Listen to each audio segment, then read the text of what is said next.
Drill Tutorial mit Dominik Raab.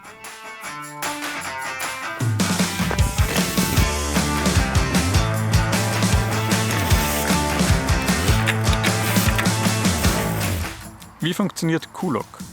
Als erstes den Hebel ganz öffnen und dann auf der anderen Seite den Knopf reindrücken und dabei etwas drehen und dann die Achse einfach rausziehen und das Laufrad rausnehmen. Wichtig für den Einbau ist, dass man die Kralle wieder öffnet, bevor man die Achse einbaut. Und dann kann man eben die Achse einbauen und wieder festziehen.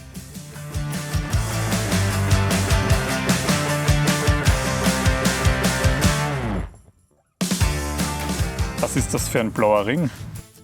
Der blaue Ring hat zwei Funktionen. Zum einen zeigt er den genutzten Federweg an und zum anderen kann man mit dem blauen Ring den Sag einstellen.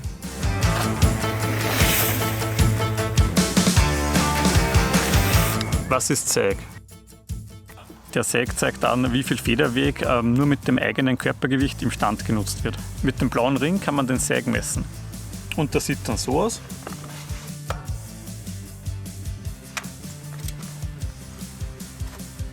Als Richtwert beim Sag kann man 25% vom gesamten Federweg nehmen und in meinem Fall jetzt, also 130 mm Gabel, dann wären das so 32,5 mm Federweg.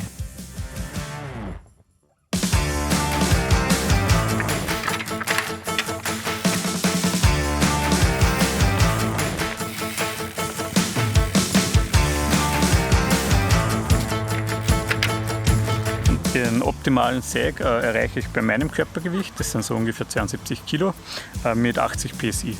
Ist der Sag zu groß, müsste man ein bisschen mehr Luft in die Gabel reinpumpen und ist der Sag zu niedrig, dann müsste man ein bisschen Luft auslassen.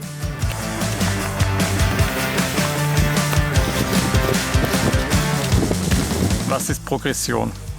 Progression kann man am besten mit der Federkennlinie erklären. Bei der Federkennlinie haben wir zum einen den Federweg und zum anderen die Kraft, die auf die Gabel oder auf den Dämpfer wirkt. Und eine lineare Kennlinie würde eben so aussehen und eine progressive Kennlinie würde so aussehen. Und das bedeutet eben, dass bei einer progressiven Kennlinie viel mehr Kraft aufgewendet werden muss, um den gesamten Federweg auszunutzen. Und was bedeutet das in der Praxis?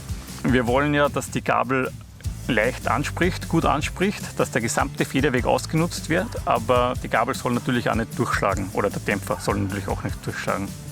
Die Progression erzielt man durch Volume Spacer und in der Auron-Gabel fahre ich zum Beispiel 5 Volume Spacer und im Tree 2 Dämpfer fahre ich 2 Volume Spacer.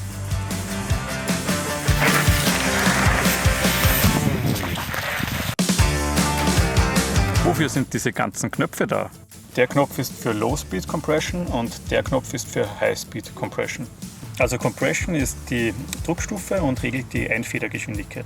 Low Speed ist das Körpergewicht, das auf die Gabel wirkt, und High Speed sind die Schläge von unten, also die Bodenunebenheiten.